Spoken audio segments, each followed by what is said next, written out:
이 시간 하나님의 말씀은 이사야서 61장 1절에서부터 11절까지의 말씀입니다. 오늘의 말씀의 제목은 여호와로 인하여라는 말씀으로 은혜를 나눌까 합니다. 먼저 이 이사야서 61장 1절에서 4절의 말씀과 또 8절에서 11절의 말씀을 제가 읽어드리겠습니다. 주 여호와의 영이 내게 내리셨으니 이는 여호와께서 내게 기름을 부어사 가난한 자에게 아름다운 소식을 전하게 하려 하심이라. 나를 보내사 마음이 상한 자를 고치며 포로된 자에게 자유를, 갇힌 자에게 노임을 선포하며 여호와의 은혜의 해와 우리 하나님의 보복의 날을 선포하여 모든 슬픈 자를 위로하되, 무릇 시온에서 슬퍼하는 자에게 화관을 주어 그 죄를 대신하며 기쁨의 기름으로 그 슬픔을 대신하며 찬송의 옷으로 그 근심을 대신하시고, 그들이 의의 나무 곧 여호와께서 심으신 그 영광을 나타낼 자라 일컬음을 받게 하려 하심이라. 8절부터입니다. 무릇 나 여호와는 정의를 사랑하며 불의를 강탈하며 하여 성실히 그들에게 갚아주고 그들과 영원한 언약을 맺을 것이라. 그들의 자손을 문나라 가운데에 그들의 후손을 만민 가운데에 알리리니, 무릇 이를 보는 자가 그들은 여호와께 복받은 자손이라 인정하리라. 내가 여호와로 말미암아 크게 기뻐하며 내 영혼이 나의 하나님으로 말미암아 즐거워하리니, 이는 그가 구원의 옷을 내게 입히시며 공의의 겉옷을 내게 더하시니, 신랑이 사모를 쓰며 신부가 자기 보석으로 단장함 같게 하셨습니다. 땅이 싹을 내며 동산이 거기 뿌린 것을 움돋게 함 같이 주 여호와께서 공의와 찬송을 모든 나라 앞에 솟아나게 하시리라. 아멘. 오늘 이 들려드린 말씀은 포로가 되었던 이스라엘 백성이 다시 예루살렘으로 돌아가서 그 영화롭던 예전의 삶을 회복하는 그런 모습을 그리고 있습니다. 오늘 이 본문의 말씀을 통해서 하나님의 영은 우리를 어떻게 변화시키는지 알아보려고 합니다. 어떤 사람들은요, 하나님의 영을 오해를 하거나 잘못 알리고 그런 믿음의 삶도 살아간다는 겁니다. 또 어떤 경우에는 이 하나님의 영을요, 개인적으로 이용을 하려고 하는 사람들도 있습니다. 이 선지자 이사야의 말씀을 통해서 하나님의 영은 과연 어떤 영이고 어떤 일이 가능한지를 생각해 보는 시간이 되시기를 바랍니다. 첫 번째로 보니까 하나님의 영이 내게 임하면은 가난한 자에게 아름다운 소식을 전하고 마음이 상한 자를 고치시며 포로된 자에게 자유를, 또 갇힌 자에게 노임을 전파하게 된다, 그렇게 말씀합니다. 사람들은요, 이 하나님의 영이 임하면은 자신에게 어떤 이익이 있을까, 그걸 생각하는 사람도 있다는 거예요. 만약에 하나님의 영이 나에게 임해가지고 나에게서 치유의 능력이 일어난다든가 내가 예언의 능력이 생긴다면 얼마나 좋을까, 그렇게 생각을 한다는 거죠. 저도 한번 이런 능력이 나타나 봤으면 좋겠는데, 우리가 이 하나님의 영이 임해가지고 큰 역사를 이루면 그보다 좋은 것도 없겠죠. 하지만 여러분, 안 생긴다 하더라도 그게 염려하지 마시기를 바랍니다. 하나님의 영이 임하면은 그 능력은요, 나를 위한 것이 아니라 다른 사람을 위한 것이라는 거예요. 그 내가 내 능력이 생겼다고 해서 자만심에 빠지든가 뭔가 위험을 가지고 번의를 세우려고 하는 것이 아니라 만약에 나에게 이런 능력이나 뭔가 있다면은 내가 아니라 약하고 연약하고 어려운 사람들을 위해서 이 능력을 쓸 수 있기를 바랍니다. 특별히 가난한 사람들, 마음에 상처가 있으며 또 지금 고달픈 삶을 살고 있고 해결할 수 없는 문제와 고민을 안고 살아가는 사람들에게 기쁜 소식을 전하는 능력이 바로 이 하나님의 영이 임하는 것이라는 겁니다. 여러분, 이 기쁜 소식이라는 것은요, 이 기쁜 소식이라고 하는 이 복음의 원래 의미는 뭐냐고 하면은 옛날에 전쟁터에 나갔던 병사들이 전쟁에서 이기고 돌아오는 그것을 갖다가 기쁜 소식이라고 한 거기에서 유래가 됐다는 거예요. 한번 상상을 해보세요. 옛날에는 무기가 지금처럼 발달이 안 돼서 사람과 사람이 마주쳐서 직접 전쟁을 해야 합니다. 요즘은 포탄을 터주고 고성능 무기로 한꺼번에 여러 수십 수백 명을 죽이지만은 옛날에는 1대1로 싸워가지고 내가 이겨야 승리하는 거예요. 그런 전쟁의 시대입니다. 그런데 이런 전쟁은요, 단순히 이기고 지는 문제가 아니라는 거예요. 옛날 전쟁은. 만약에 내가 전쟁에서 지면은요, 내가 가지고 있는 모든 재산도 다 빼앗기지만은 내가 가지고 있는 식솔들까지도 포로로 잡히고 모든 것도 다 빼앗깁니다. 이런 현상은 지금도 있잖아요. 아프간이라든가 최근에 일어난 이런 전쟁이 났던 데 보면은 심지어 나의 부인까지도 적군에게 빼앗겨야 되는 그런 전쟁을 합니다. 이기면은 도리어 내가 그 모든 전리품을 챙길 수 있지만 만약에 지게 된다면은 내 것을 모두 약탈당하고 사람의 목숨도 지키기가 어렵고 또 목숨은 살았다 할지라도 그 사람들의 노예로 끌려가는 것이 옛날의 전쟁이라는 겁니다. 그러니까 이 승리의 소식을 듣는 사람들의 기쁨이라고 하는 것은 말할 수가 없는 거죠.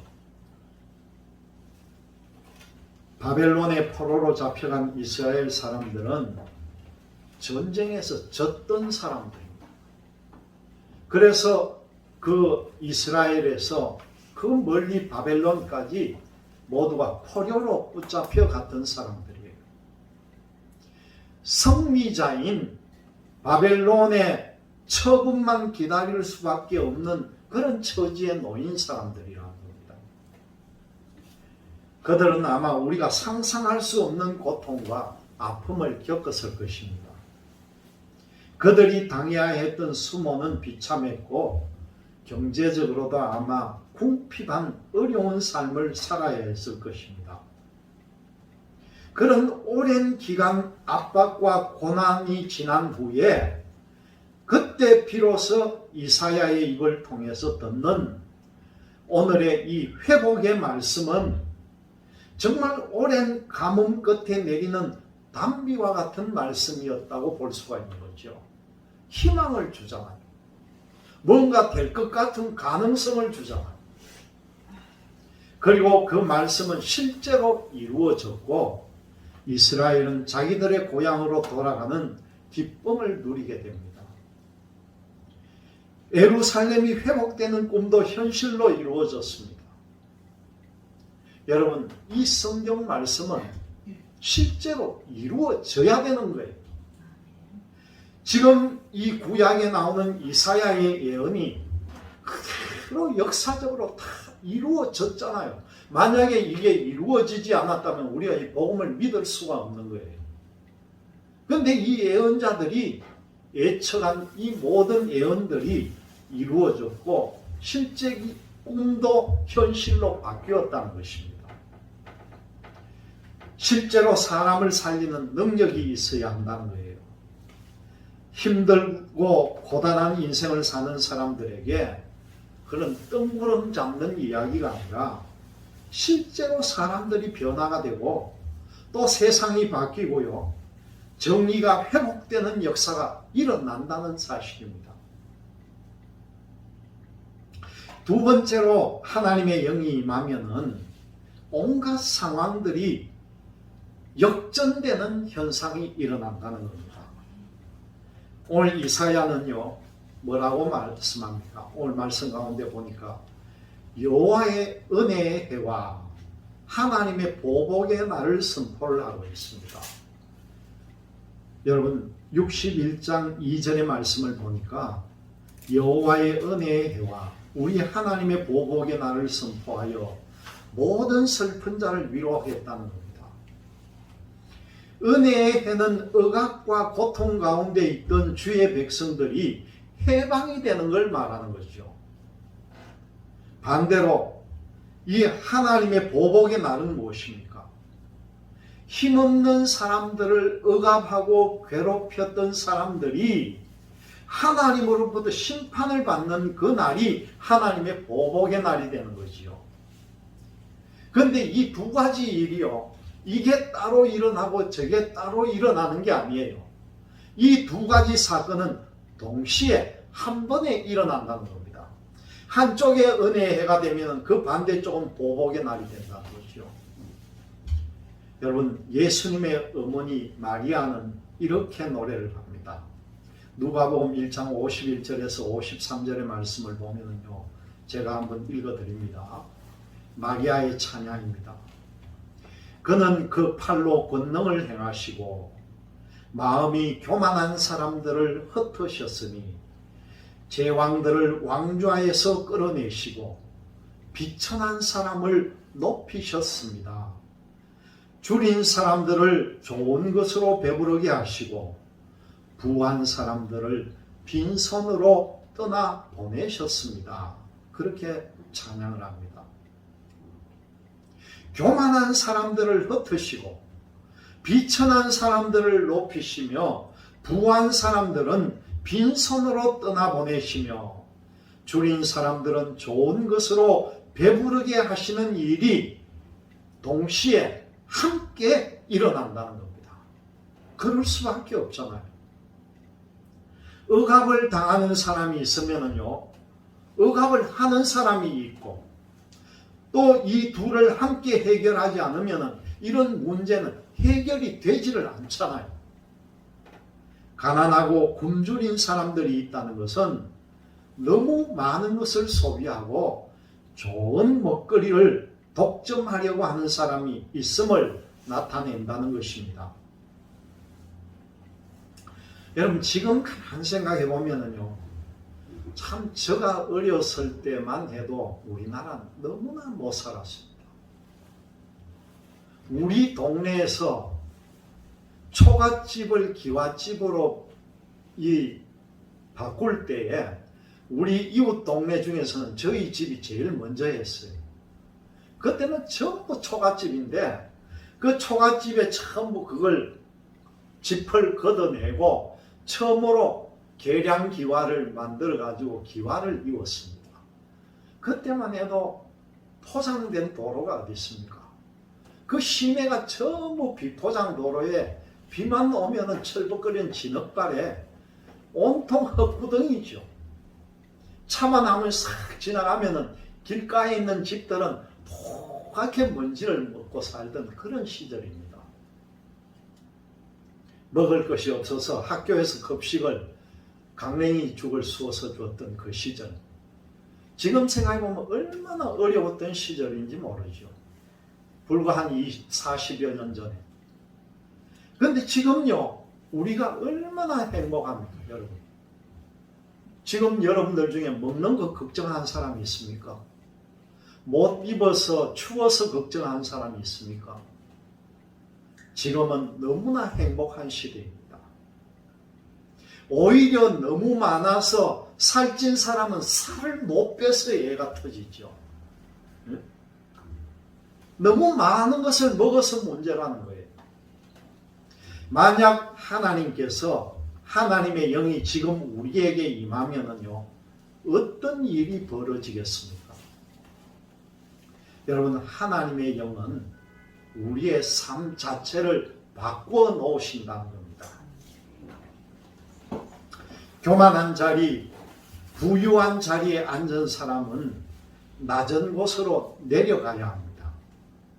반면에요, 가난한 사람, 억눌린 사람들은 하나님께서 높여주실 것입니다.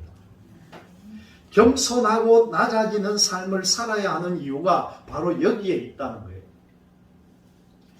여러분, 우리 교회도요, 낮아져야 됩니다. 교회도 낮은 곳에 있어야 된다는 거예요. 탐욕스럽고 교만한 교회는 끌어내려져야 될 것이고, 반대로 낮은 자세로 섬기는 교회는 하나님께서 높여주실 것을 믿으시기를 바랍니다. 이 모든 과정이 우리 눈에는 회복과 심판으로 보이지만은요, 하나님의 영은 그렇게 우리의 삶에 균형을 맞춰주고 계신다는 거예요.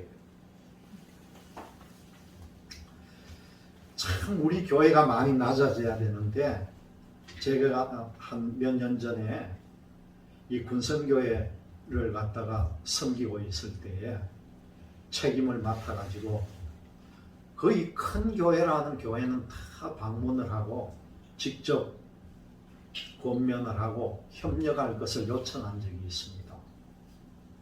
그때 한번 돌아보면서 제가 얼마나 많은 경험을 했는지 모릅니다.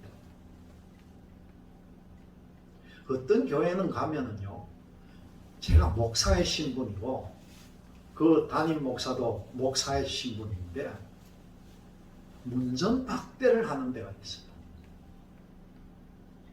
무슨 동양온 거지처럼 취급하는 데도 있어요. 여러분들은 이해를 못 하시겠지만은 그런 수모를 당한 적도 있습니다. 그러면서도 참고 그 일을 감당했던 것은 언젠가 하나님이 이 모습도 바라봐 주시겠지, 그걸 생각하면서 그 사역을 감당했다는 겁니다. 제 혼자 갔으면 괜찮아요. 이 일을 맡아서 수종 들고 있는 우리 간사로 일하던 여자 권사님을 데리고 그 교회들을 방문했는데, 그 권사님 보는 앞에 그 어떤 모습이었겠습니까? 돌아 나오면서 권사님이 도로 제인데 위로를 해주는 거예요. 그런 경험도 해봤습니다. 우리 새사람 교회는 지금보다도 더 낮아져야 합니다. 여러분, 높아지지 마시기를 바랍니다. 낮아질 대로 낮아지세요. 겸손해지세요. 그리고 섬김의 자세를 늘 간직하셔야 됩니다. 조금이라도 더 남에게 드리고 조금이라도 더 남에게 나누고 베푸는 삶을 살아가는 여러분들이 되시기를 바랍니다. 세 번째 보니까요, 모든 것은 하나님의 손을 통해서 이루어진다는 겁니다. 하나님의 영이 임하시면은 모든 것은 하나님의 손을 통해서 이루어진다는 거예요. 바벨론으로 끌려간 이스라엘 백성들은 자신들에게 왜 이런 불행이 닥쳤을까 고민을 했을 것입니다. 그리고 지금까지 그들이 살아온 역사를 아마 되돌아보기 시작했을 것입니다. 자기들이 하나님의 선택을 받은 백성이라고 교만을 떨었고, 또 하나님의 특별한 보호와 은총을 받고 있다고 자만했던 자신들의 모습을 발견할 수가 있었다는 거죠. 이 모든 일이 겸손한 마음으로 하나님의 말씀을 따르지 않았기 때문에 겪는 그런 고난이라는 것을 비로소 깨달았다는 것입니다. 여러분, 이스라엘 역사 가운데요, 가장 행복했던 순간이 언제라고 생각합니까? 흔히 성경을 통해서 보면은 많은 사람들이 힘이 셌던 다윗 왕이 통치하던 시대가 이스라엘의 가장 행복했던 시대가 아닌가, 그렇게 말하는 분들도 있고, 또 어떤 사람들은요, 세상의 부귀영화를 가장 누렸던 솔로몬 왕의 시대가 가장 좋았던 시대가 아닌가, 그렇게 말하는 사람도 있습니다. 그러나 돌이켜 생각해 보면은 모세를 통해서 애굽에서 해방됐던 백성들이 광야 생활하던 그 시기가 이스라엘 백성들에게는 가장 행복했던 시대가 아닌가, 그런 생각이 든다는 거죠. 여러분, 이 광야라고 하는 것은 사람이 살 땅이 아닙니다. 황무지 그대로입니다. 여러분들도 나중에 가보시면 알겠지만 사막 자체입니다. 쓸만한 땅이 없으니까 농사도 못 짓고요, 황폐하기 그지없는 곳이 광야라는 곳이에요. 먹을 것도 부족하고 편안한 집도 없이 이 백성들은 떠돌이로 살아야 했습니다. 그러나 하나님과는 더없이 가까운 시간이었습니다. 왜 그렇습니까? 하나님께서 친히 이스라엘 백성들을요, 그 불기둥과 구름기둥으로 인도를 하여 주셨고, 또 물이 없을 때는 어떻게 했습니까? 바위에서 물을 내서 그 백성들을 목마름을 해결해 주셨고, 또한 먹을 것이 없을 때는 만나와 메추라기로 풍족하게 먹여 주셨습니다. 어렵고 고달픈 시기였지만 하나님의 섭리와 인도하심을 하나님 가까이에서 직접 보고 경험할 수 있는 시기가 바로 이때였다는 거예요. 여러분, 이 바벨론으로 끌려간 이스라엘 백성들도 마찬가지였습니다. 몸은 힘들고 고달픈 시기였으면 틀림이 없죠. 그러나 그들은 그 가운데서 하나님의 말씀을 생각하고요, 하나님께 간절히 기도를 드리면서 하나님과 소통하는 시기가 바로 이 바벨론 포로 시기였다는 거예요. 여러분, 우리의 삶도 마찬가지입니다. 믿음의 삶을 사는 동안 여러분, 우리에게도 얼마나 많은 어려움이 닥쳤는지 모릅니다. 여러분, 한번 생각해 보세요. 나에게 닥친 어려움이 그간 몇 가지 있었는지를 되돌아보시라는 겁니다. 지금까지 한 번도 걱정, 근심이 없었던 적이 있는 사람 손 안 들어보세요. 모두가 겪었던 일이고 겪어야만 했던 일들입니다. 믿음의 삶을 사는 동안 우리에게도 어려움이 닥칩니다. 열심히 예배도 드리고 또 헌신도 하지만은 우리에게 어려움은 찾아온다는 겁니다. 또 교회를 다니고 믿음의 삶을 살면 어려움도 없고 고난도 없어야 되는데 그렇지가 않더라는 거예요. 믿음이 없는 사람과 별반 다른 것이 없이 어려운 일들은 끊임없이 벌어지고 있습니다. 그렇지만 믿음의 사람들은요, 그 어려움을 이길 능력도 함께 주시는 그 하나님을 바라보며 사는 방법을 아는 사람들이 바로 여러분이라는 것입니다. 오히려 어려운 시기는 주님과 더 가까워지는 기회가 된다는 거예요. 어려울 때일수록 우리는 하나님을 찾게 됩니다. 어려워야 하나님께 매달리죠. 자신의 믿음을 되돌아보고 겸손한 마음으로 주님의 말씀을 붙잡는 시간입니다. 이스라엘 백성에게 고난과 어려움을 주셨던 하나님이 이제는 은혜의 해를 선포하시면서 그들을 회복하겠다고 말씀하고 계십니다. 이 모든 것이 하나님의 섭리 가운데 있다는 거예요. 하나님의 예정 가운데 있다는 겁니다. 그렇게 우리는 이 고난과 어려움 가운데에서도 우리에게 주시는 자유를 우리가 만나야 될 것이고, 우리를 회복시키는 하나님을 바라보면서 하나님을 찬양할 수 있어야 된다는 거예요. 그리고 하나님은 지금도 나와 동행하시는 하나님이라는 것을 꼭 기억하시기를 바랍니다. 그 하나님을 멀리서 찾지 마세요. 나와 동행을 하고 내 마음속에 안주하고 계시는, 내 마음속에 함께 계시는 하나님을 늘 기억하시기를 바랍니다. 이사야 선지자가 선포한 이 오늘의 말씀은 바로 자유와 회복입니다. 바벨론으로 포로가 되어 끌려갔던 사람들이 온갖 어려움과 고난을 겪은 후에 맞는 이 자유와 회복은 얼마나 큰 기쁨이었겠습니까? 여러분, 오늘날 우리도요, 다르지 않다는 거예요. 많은 사람들이 자신 스스로가 자유하다고 생각합니다. 그러나 가만히 생각해 보면요, 우리는 결코 자유롭지 못한 존재들입니다. 돈에 얽매여 살아가고요, 인기와 명예를 얻으려고 얼마나 분주하게 애를 씁니까? 세상 즐거움을 따라 살아가면서 그 가운데서 기쁨을 얻으려고 애를 씁니다. 그러니 어쩌면 우리는 세상의 종로로 다며 살아가는 그런 불쌍한 인생들인지도 모릅니다.